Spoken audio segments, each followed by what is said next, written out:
Hello every one, ಇದು ನನ್ನ first travel log. So ನಾವು ಥರ್ಸ್ಡೇ ವಯನಾಡ್ ಹೋಗಿದ್ವಿ. ಥರ್ಸ್ಡೇ ನೈಟ್ ಇಲ್ಲಿ ಬಿಟ್ಟಿದ್ವಿ. ಸೊ ಟುಡೇ ಮಾರ್ನಿಂಗ್ ಬೈ 4:30 ನಾವು ಬ್ಯಾಂಗ್ಳೂರು ರೀಚ್ ಆಗಿದ್ವಿ. ಸೊ ನಾನು ಬುಕ್ ಮಾಡ್ಕೊಂಡಿದ್ದು ಟ್ರಿಪ್ಪರ್ ಟ್ರೈಲ್ಸ್ ಅನ್ನೋ ಟೂರ್ ಏಜೆನ್ಸಿ ಕಡೆಯಿಂದ. ಸೊ ಅವರು 3 ಡಿಪಾರ್ಚರ್ ಲೊಕೇಶನ್ಸ್ ಕೊಟ್ಟಿದ್ದರು. ಸೊ ನನಗೆ ಮಾರತಹಳ್ಳಿ ಹತ್ರ ಆಗಿದ್ದರಿಂದ ನಾನು ಮಾರತಹಳ್ಳಿಯಿಂದ ಹೊರಟಿದ್ದು. ರಾತ್ರಿ 10 ಗಂಟೆ ಅಷ್ಟೊತ್ತಿಗೆ ಹೊರಟ್ವಿ ಅಂತ ಅಂದ್ಕೊತೀನಿ.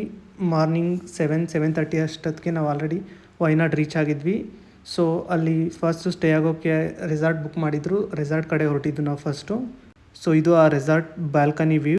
ರೆಸಾರ್ಟ್ ತುಂಬ ಚೆನ್ನಾಗಿತ್ತು. 3 people was staying in a single room. ಇದು ಆ ರೆಸಾರ್ಟ್ನ ಬಾಲ್ಕನಿ ವ್ಯೂ. ಸೊ ವಾರ್ಡ್ರೋಬ್, ಕಾಟ್, TV ಸ್ಪೇಷಿಯಸ್ ಆಗಿತ್ತು, ಹಾಗೆ ಲಕ್ಸುರಿಯಸ್ ಆಗೂ ಇತ್ತು ಹೋಟೆಲ್ಲು. ಸೊ ನಾವು 8:30ಗೆ ಬಂದು ನಮಗೆ ಕ್ಯಾಪ್ಟನ್ ಹೇಳಿದರು ರೆಡಿಯಾಗಿ. ಸೊ 10:30 ಅಷ್ಟೊತ್ತಿಗೆ ಹೊರಡಬೇಕು ಅಂತ. ಸೊ ನಾವು ಸ್ನಾನ ಗೀನ ಎಲ್ಲ ಮಾಡಿಕೊಂಡು ಬ್ರೇಕ್ಫಾಸ್ಟ್ ಮಾಡ್ಕೊಂಡು ಹೊರಡಬೇಕಿತ್ತು. ಬೈ ದ ಟೈಮ್ ನಾನು ವಿಡಿಯೋ ಮಾಡ್ಕೊಳ್ತಾ ಇದ್ದೆ ರೂಮ್ದು ಎಲ್ಲ. ಸೊ ನೋಡಿ, ಇಲ್ಲಿ ಮಿನಿ ಫ್ರಿಜ್ಜು ಎಲ್ಲ ಇದೆ. ಸ್ವಲ್ಪ ಈಟರೀಸ್ ಕೂಡ ಇಟ್ಟಿದ್ದರು. ಸೊ ಅವೆಲ್ಲ ಪೇ ಮಾಡಬೇಕು ನಾವು, ಇನ್ ಕೇಸ್ ನೀವು ತೊಗೊಳ್ತೀರ ಅನ್ನೋದಾದರೆ. Other than everything is included in that whatever we pay. So ಅದನ್ನು ಸ್ನಾನ ಮಾಡ್ಕೊಂಡು ನಾವು ತಿಂಡಿಗೆ ಅಂತ ಬಂದ್ವಿ. ತಿಂಡಿಗೆ ಪೂರಿ ಆ್ಯಂಡ್ ಹಾಗೆ ಇಡ್ಲಿ ಕೂಡ ಮಾಡಿದರು. ಜೊತೆಗೆ ನಾವು ಬಂದ ತಕ್ಷಣ ವೆಲ್ಕಮ್ ಡ್ರಿಂಕ್ ಥರ ಲೈಕ್ ಇಲ್ಲಿ ಶಾವಿಗೆ ಪಾಯಸ ಇತ್ತು, ಸ್ವೀಟ್ ಕೊಟ್ಟರು, ಡೆಸರ್ಟ್ ನಮಗೆ. ಸೊ ನಾವಿಲ್ಲಿ ತಿಂಡಿ ತಿಂದ್ಕೊಂಡು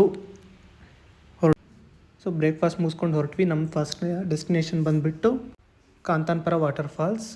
ಸೊ ರೀಚ್ ಆದ್ವಿ ನಾವು. ಅರೌಂಡ್ 15 ಮಿನಿಟ್ಸ್ ಟು 1 ಅವರ್ ತೊಗೊಳ್ತು ಫಾಲ್ಸ್ಗೆ ರೀಚ್ ಆಗೋಕ್ಕೆ. ನಾವು ಹೋದಾಗ ಅಷ್ಟು ಮಳೆ ಏನಿರಲಿಲ್ಲ, ಬಟ್ ಫಾಲ್ಸ್ ತುಂಬ ಚೆನ್ನಾಗಿತ್ತು. ಹೋಗೋಕ್ಕೆ ಏನು ತೊಂದರೆ ಆಗಲಿಲ್ಲ.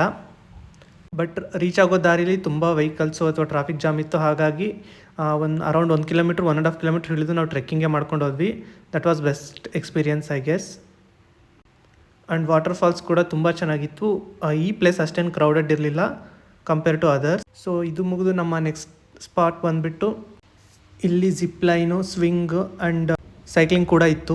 ನಾನಿಲ್ಲಿ ಯಾವುದು ಟ್ರೈ ಮಾಡೋಕ್ಕೆ ಹೋಗಲಿಲ್ಲ. ಸೊ ನೀವು ಟ್ರೈ ಮಾಡ್ತೀರಾ ಅಂತ ಅಂದರೆ ಜಿಪ್ ಲೈನ್ಗೆ 500 ರೂಪೀಸ್ ಕೊಡಬೇಕು. ಪ್ಲಸ್ ನೀವೇನಾದರೂ ವೀಡಿಯೋ ಕ್ಯಾಪ್ಚರ್ ಮಾಡ್ಕೋಬೇಕು ಅಂದರೆ ಅದಕ್ಕೆ 250 ಎಕ್ಸ್ಟ್ರಾ. ಆ್ಯಂಡ್ ಅದೇ ಥರ ಸ್ವಿಂಗಿಗೆ ಕೂಡ 300 ಪೇ ಮಾಡಬೇಕು. ಪ್ಲಸ್ ಅವರು ವೀಡಿಯೋ ಏನಾದ್ರು ಕ್ಯಾಪ್ಚರ್ ಮಾಡಿಕೊಡ್ಬೇಕು ಅಂತಂದರೆ 250 ಕೊಡಬೇಕಾಗುತ್ತೆ ನೀವು. ಅದರ್ ದ್ಯಾನ್ ದಟ್ ಸೈಕ್ಲಿಂಗ್ ನಾನು ಎನ್ಕ್ವೈರ್ ಮಾಡಿಲ್ಲ, ಬಟ್ ಅಲ್ಲಿ ಬೋರ್ಡ್ ಹಾಕಿದ ಪ್ರಕಾರ 300 ಇತ್ತು ಸೈಕ್ಲಿಂಗ್ ಕೂಡ. ಸೊ ಅದು ಮುಗಿದ್ಮೇಲೆ ನಾವು ರಿಟರ್ನ್ ಮತ್ತೆ ಹೇಗೆ ಬಂದು ನಾವು ಮತ್ತೆ ವಾಕ್ ಮಾಡ್ಕೊಂಡೇ ಹೋದ್ವಿ ಸ್ವಲ್ಪ ದೂರ.